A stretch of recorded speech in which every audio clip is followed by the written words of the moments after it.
পাঁচজন ব্যক্তি না থাকলে শেখ হাসিনার বিরুদ্ধে এত দ্রুত ফাঁসির রায় ঘোষণা করা সম্ভব হতো না। Chief prosecutor Tajul Islam, attorney general Mohammad Asaduzzaman, রায় ঘোষণা করা বিচারপতি মোহাম্মদ গোলাম মুর্তুজা মজুমদার এখানে সবচেয়ে সক্রিয় ভূমিকা পালন করেছেন। আর আইন উপদেষ্টা আসিফ নজরুল ও প্রধান উপদেষ্টা ড ইউনুস কাজ করেছেন ভিন্নভাবে। তাদের পাঁচজনের সম্মিলিত প্রচেষ্টায় শেখ হাসিনা এখন সর্বোচ্চ দণ্ড পাওয়া আসামি। হত্যার দায়ে সরকারের সর্বোচ্চ পদধারী ব্যক্তির বিরুদ্ধে আন্তর্জাতিক অপরাধ ট্রাইব্যুনালে বাংলাদেশের ইতিহাসে এটি প্রথম বিচারের রায়।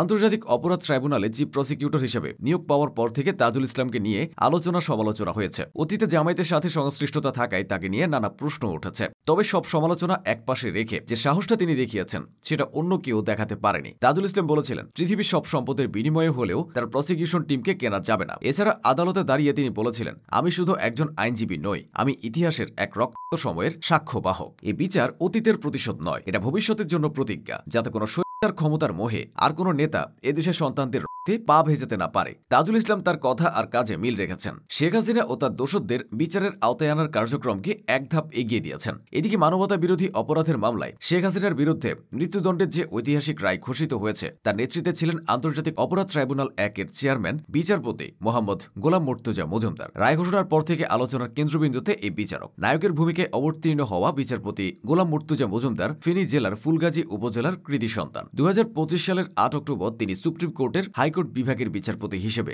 নিয়োগ পান। এর আগে সুপ্রিম কোর্টের পরামর্শক্রমে হাইকোর্টের ২ জন বিচারপতি এবং একজন অবসরপ্রাপ্ত জেলা ও দায়রা জজকে নিয়ে ২৪শে জুলাই আন্দোলনে ছাত্র জনতার প্রাণহানির বিচারে আন্তর্জাতিক অপরাধ ট্রাইব্যুনাল মানে আইসিটি পুনর্গঠনের সিদ্ধান্ত নেওয়া হয়। শেখ হাসিনার রায়ে অগ্রণী ভূমিকা পালন করা আরেক ব্যক্তি হলেন attorney general Mohammad Asaduzzaman. Attorney general রাষ্ট্রের সর্বোচ্চ আইন কর্মকর্তা। তিনি সব ধরনের নিরপেক্ষতা নীতি অনুসরণ করে সরকারকে আইনি পরামর্শ দেন। ২০২৪ সালের গণঅভ্যুত্থানের পর মোহাম্মদ আসাদুজ্জামান এই পদে নিয়োগ পেয়ে সব কাজই করে আসছিলেন। শেখ হাসিনার বিচার নিয়ে তিনি সরব ছিলেন। রায় ঘোষণার পর মোহাম্মদ আসাদুজ্জামান বলেছেন, আন্তর্জাতিক অপরাধ ট্রাইব্যুনালে শেখ হাসিনার মামলায় যুগান্তকারী রায় হয়েছে, যা প্রশান্তি আনবে ও বাংলাদেশে ন্যায় বিচার ও আইনের শাসনের জন্য মাইলফলক হয়ে থাকবে। আইন উপদেষ্টা আসিফ নজরুলকে ভুলে গেলে চলবে না। দেশের সুশাসন ও আইন প্রতিষ্ঠার ক্ষেত্রে শেখ হাসিনাকে বিচারের আওতায় আনা ছিল সর্বপ্রথম কাজ। সে কাজে আসিফ নজরুল শুরু থেকে তৎপর ছিলেন। গণমাধ্যমে হাসিনা ও আওয়ামী লীগের বর্বরতার বিচার নিয়ে তিনি কথা বলেছেন। নিজ মন্ত্রণালয়েও তিনি এ বিষয়ে সরব ভূমিকা পালন করেছেন। অবশেষে আসিফ নজরুল সফল। শেখ হাসিনার বিপক্ষে রায়ের পর তিনি বলেছেন, আজকে একটা বিচার হয়েছে,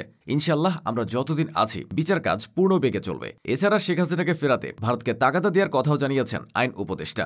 সবশেষে যার কথা বলবো তিনি আর কেউ নন, প্রধান উপদেষ্টা ড মোহাম্মদ ইউনুস। বিএনপি বা জামায়াত নয়, শেখ হাসিনা ও আওয়ামী লীগের সবচেয়ে বড় শত্রু এখন ড ইউনুস। ক্ষমতা হারানোর পর থেকে আওয়ামী লীগের কর্মকাণ্ডে অন্তত সেটাই আঁচ করা যাচ্ছে। এর কারণ হল ড ইউনুস দেশে বিদেশে হাসিনার শাসনামলের অপকর্ম তুলে ধরে তার সর্বোচ্চ বিচারের কথা বলেছেন। শেষ পর্যন্ত আদালতের রায়ে সর্বোচ্চ রায়ের ঘোষণাও হয়েছে। তাই বাকি চারজনের সাথে এই বিচারিক কাজে ড ইউনুসের ভূমিকাও অসামান্য।